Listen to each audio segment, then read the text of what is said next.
Hi, and welcome to this presentation titled COVID-19 Mental Health Check-In. It was created and will be presented by Marshall University social work grad student Autumn Williamson. With the uncertain time that is COVID-19, many are struggling to manage all that life has thrown at them. This can be especially hard for those working from home, as they are attempting to balance the same difficulties of this new way of life in general, while also relearning a new way of working remotely. As a professional who works with children, you have most likely been briefed on how to help with their mental health. However, it is unlikely that your own mental health has been addressed much. Amidst all the chaos, you need to periodically pause and check in with yourself and your mental health. Ask yourself, what is my level of anxiety today? And what can I do to help myself cope? There are certain things that you simply cannot control right now.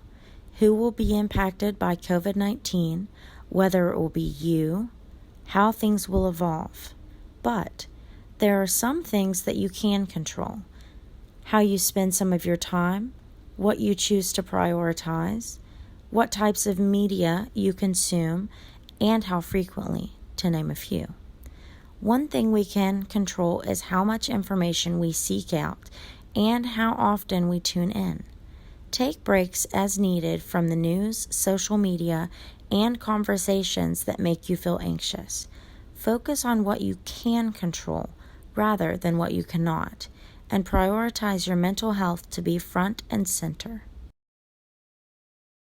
What comes to mind when you think of self-care? A spa day? Vacation? Shopping spree?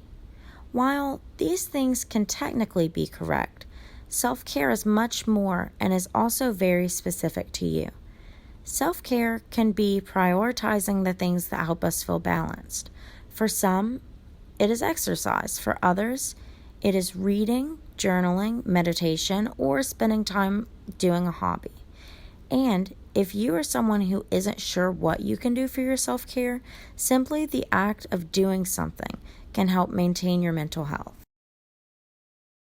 As you work around your schedule, set a timer or create breaks for you specifically to move around.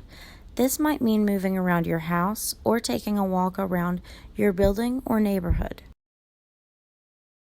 We can't expect to be as productive or on top of it or together as we once could. By setting small, realistic goals and expectations around what you actually could be capable of, you will be setting yourself up to feel much more fulfilled and help maintain your mental health.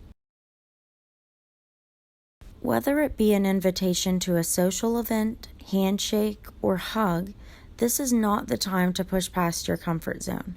If you are uninterested or feeling uncomfortable with the idea, allow yourself to say no. Saying, "With everything going on, I'll take a rain check," should work just fine. Overlooking such a boundary at a time like this could possibly be at the expense of your health. Be open and transparent when communicating with colleagues and supervisors about your experience at this time. This can help build support systems on both your end and theirs.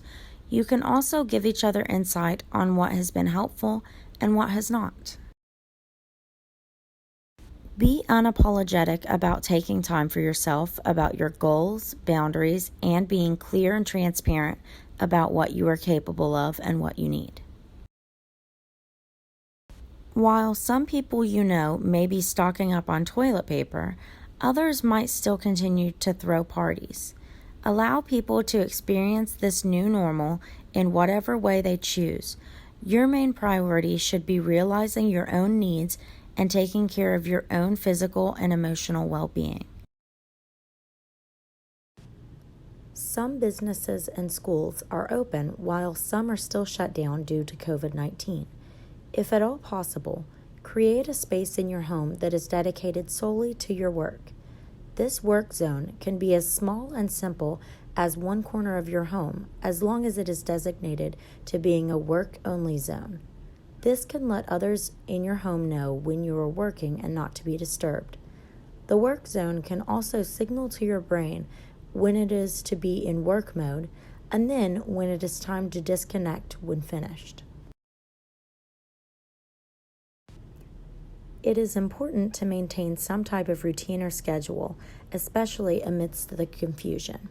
Therefore, you should set office hours, whether this be through an online platform or something you do on your own.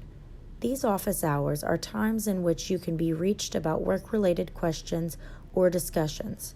This allows you to have a divide between work and everyday life. What we are experiencing right now is hard. If you are struggling or having a tough time, don't be afraid to reach out and seek help from a professional, such as a counselor or therapist. From loss of interest in normal activities to thoughts of suicide, all problems are valid. All of the resources that you typically share with your students can also be utilized by you. There are many helplines and websites within arm's reach that can connect you with immediate help. Thank you for taking the time to learn about your own self-care. Remember, an adult with an unregulated mental state can never successfully regulate the mental state of someone else, especially that of a child.